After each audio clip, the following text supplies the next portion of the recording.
امرئ ما نوى. يقول عليه الصلاة والسلام: يا أيها الناس تعلموا فإنما العلم بالتعلم وإنما الفقه بالتفقه. Rasulullah فمن يرد الله به خيرا يفقهه في الدين. Rasulullah sallallahu alaihi wasallam bersabda, wahai sekalian manusia, belajarlah.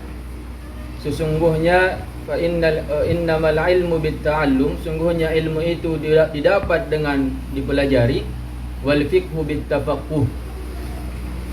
Orang yang diinginkan oleh Allah Subhanahu wa taala kebaikan padanya, maka Allah akan pahamkan kepadanya ilmu agama. علم الدين واسع جدا. Ilmu agama itu sangat luas sekali. الله تعالى فرض على المسلم المكلف أن يتعلم قدرا من هذا العلم. Allah Subhanahu wa taala mewajibkan kepada kita untuk mempelajari ukuran tertentu di dalam ilmu agama ini. السنة كم شهر؟ 1 tahun itu berapa bulan? 12 شهرا. الله تعالى فرض علينا أن نصوم من السنة شهرا واحدا 1 bulan. ما هو؟ شهر رمضان. ترجي. Jadi di dalam 1 tahun itu ada 12 bulan. Dan di semua 12 bulan ini Allah hanya mewajibkan kepada kita 1 bulan untuk berpuasa, yaitu di bulan. ومن علم الدين الواسع فرض علينا أن نتعلم قدرا منه. Dan dari ilmu agama yang luas ini Allah Subhanahu wa taala hanya mewajibkan kepada kita untuk mempelajari kadar tertentu saja. هذا الذي يسمى بالفرض العيني. Inilah yang dikatakan dengan fardu ain, الذي يجب معرفته على كل مسلم مكلف. yang wajib diketahui oleh setiap muslim yang sudah mukallaf. وأولى العلوم عناية هو علم العقيدة. Dan ilmu yang paling utama dari segala ilmu ini adalah ilmu akidah. الله تعالى قال في القرآن: فاعلم أنه لا إله إلا الله واستغفر لذنبك وللمؤمنين والمؤمنات. Allah Subhanahu wa taala berfirman di dalam Al-Qur'an yang sekira maknanya, fa'lam annahu la ilaha illallah wastaghfir lidzambika walil mu'minina wal mu'minat. Rasulullah sallallahu alaihi wasallam يعلم أنه لا إله إلا الله قبل نزول الآية. Jadi Rasulullah sallallahu alaihi wasallam sebelum ayat ini turun, beliau sudah tahu bahwa yang berhak disembah adalah Allah Subhanahu wa taala. فقال العلماء: هذه الآية تدل على أهمية علم العقيدة. Oleh sebab itu para ulama mengatakan ayat ini menunjukkan kepada kita tentang pentingnya mempelajari ilmu akidah. العقيدة هي الأساس. Karena akidah itu adalah dasar. تعرفون أساس هذا البيت؟ Tahu tidak pondasi dari rumah ini? هذا البيت بني على أساس. Maka rumah ini dibangun di atas pondasi tersebut. هذا الأساس الذي يحمل البيت. Maka pondasi inilah yang di atasnya ada rumah. بدون الأساس البيت يقع. Kalau tanpa pondasi ini, rumah itu tidak akan bisa berdiri. بدون العقيدة، بدون أن يعتقد الإنسان العقيدة الحق مهما عمل بعد ذلك لا حسنات له. Jadi seorang yang tidak meyakini akidah yang benar ini, maka segala amal yang dia lakukan setelahnya tidak akan ada manfaatnya. ولو أطعم فقراء الأرض. Walaupun dia memberi makan orang fakir seluruh dunia ini. ولو بنى المستشفيات وجعلها مجانية للفقراء. Walaupun dia membangun ribuan rumah sakit dan dia gratiskan untuk orang fakir. إذا لم يكن على الإيمان على الإسلام. Kalau seandainya dia tidak dalam keadaan beragama Islam dan iman, مهما عمل لا حسنات له. maka segala yang diamalkan tidak ada kebaikan padanya. وإذا مات على غير الإسلام فهو في الآخرة من الخاسرين. Maka jikalau dia meninggal dalam keadaan tidak beragama Islam, maka dia termasuk daripada orang-orang yang merugi. مهما كان يعمل في الدنيا. apapun perbuatannya di atas dunia ini. وهنا انتبهوا جيدا. Maka di sini perlu kita teliti. نحن في زمن كثير من الناس يظن بنفسه الإسلام لكن هو في الحقيقة ليس على الإسلام. Di masa sekarang ini banyak orang yang berprasangka bahwa dia berada di dalam atas ajaran Islam, tapi kenyataannya dia tidak berada di atas ajaran agama Islam. ما هو سبب ذلك؟ Apa itu penyebabnya? الجهل بعلم الدين. Kebodohan terhadap ilmu agama. بعض الناس يقع في التشبيه Sebahagian manusia menyerupakan Allah Subhanahu wa taala. كالذي يقول إن الله يسكن السماء Seperti orang yang mengatakan bahwa Allah bertempat di langit أو يجلس على العرش atau duduk di atas arsy أو موجود بذاته في كل مكان. atau mengatakan Allah berada di semua tempat pada semua tempat. فهذا لم يعرف ربه. Maka orang seperti ini tidaklah mengenal Allah Subhanahu wa taala. ما عبد الله. Dia tidak menyembah Allah. يعني أصل الإيمان ما حصله. Jadi dasar keimanan itu belum dia dapatkan. إن بقي على هذا الحال ولو كان على زعمه يصلي ويصوم ويحج إلى غير ذلك ولكن عقيدته فاسدة. يعتقد أن الله جسم، يعتقد أن الله يسكن المكان. إن بقي على هذا الحال ومات مات على غير الإسلام. Maka orang yang meyakini seperti keyakinan tadi, meyakini bahwa Allah bertempat, walaupun dia salat, walaupun dia puasa, dan dia tetap dalam keadaan seperti ini, tidak meninggalkan keadaan ini, lalu dia meninggal di atas akidah seperti ini, maka dia meninggal dalam keadaan tidak beragama Islam. واحد من طلاب الشيخ عبد الله رحمه الله. Ada seorang dari murid-murid Syekh Abdullah Al-Harari, كان شابا pemuda. دخل إلى المسجد وخطب الجمعة.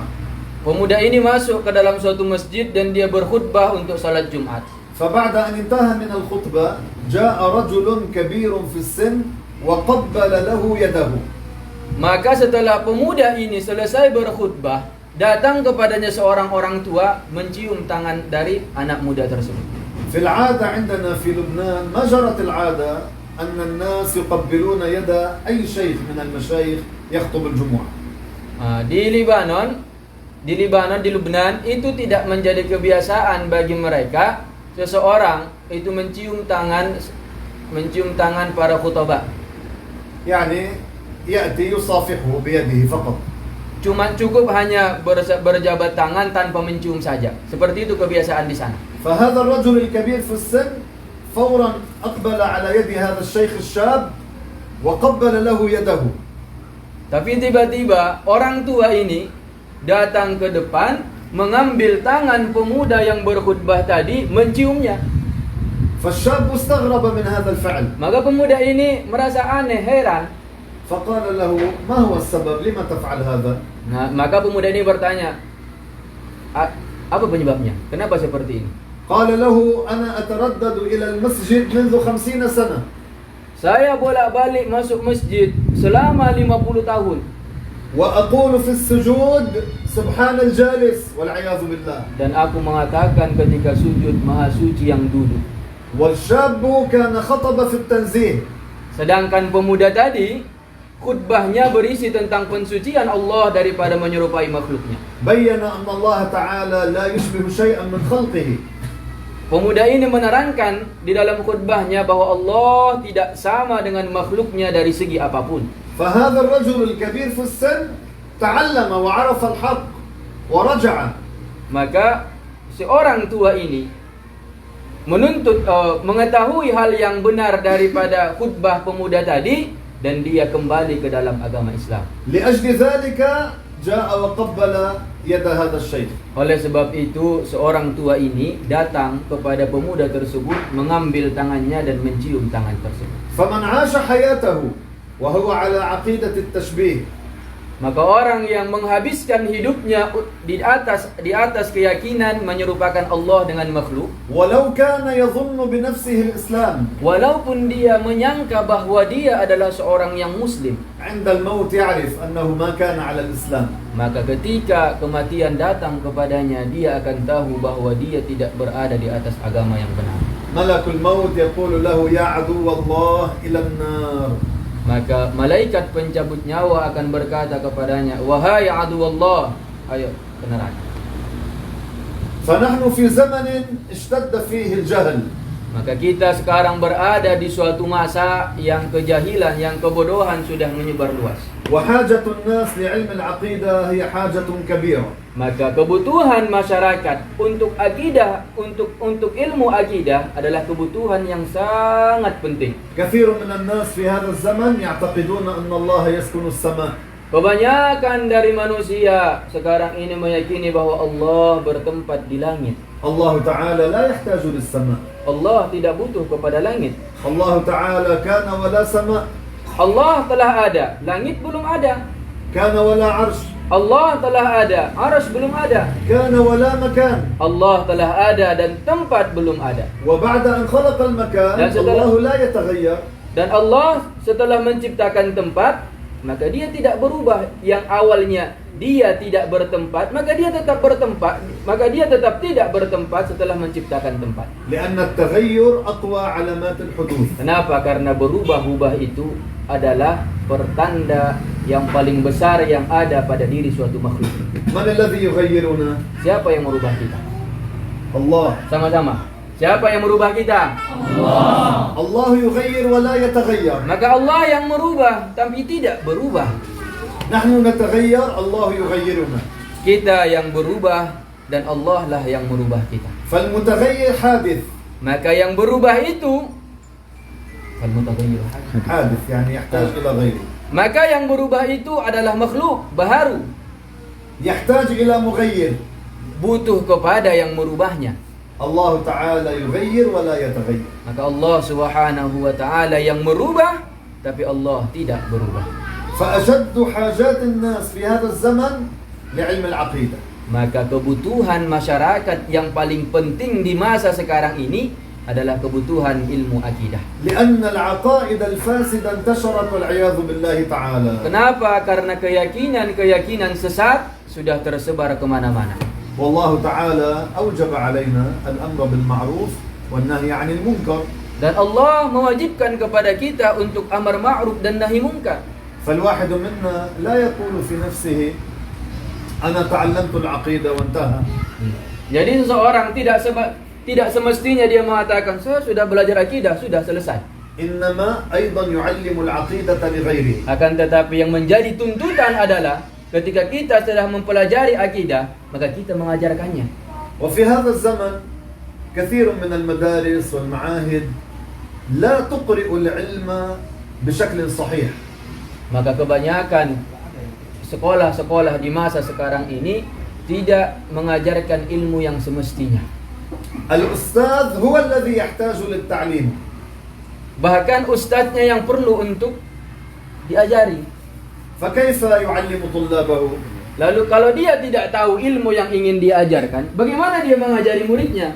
فالأساتذة يحتاجون أن يفهموا جيدا العلم وكذلك الطلاب. Maka seorang ustadz, seorang mudarris, seorang guru memang membutuhkan ilmu untuk belajar sehingga dia bisa mengajarkan apa yang dia pelajari. Begitu juga murid membutuhkan pemahaman dari guru tersebut. لأجل ذلك نحن فتحنا هذا المركز.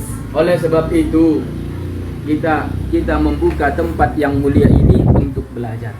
هذا المركز لتعليم علم أهل السنة على طريقة العلماء. Maka tempat ini kita buka, kita sediakan untuk kalian supaya kalian bisa mempelajari ilmu agama sebagaimana para ulama dahulu mempelajari ilmu agama. ما هي طريقة العلماء؟ Apa itu cara para ulama dahulu menuntut ilmu? هي إقراء كتب العلم كلمة كلمة.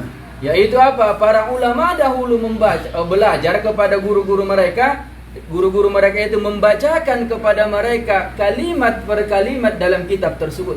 بحيث أن الطالب يفهم هذا الكتاب كلمة كلمة. Sekira murid ini ketika dibacakan kepadanya kalimat-kalimat yang di kitab tersebut, dia memahaminya secara benar. لأن رسول الله أمر بذلك. Kenapa? Karena Rasulullah mengajarkan seperti itu. قال فإنما العلم بالتعلم. Rasulullah mengatakan, fa innamal ilmu bitta'allum, sesungguhnya ilmu itu didapat dari belajar. ما معنى بالتعلم؟ بالتلقي.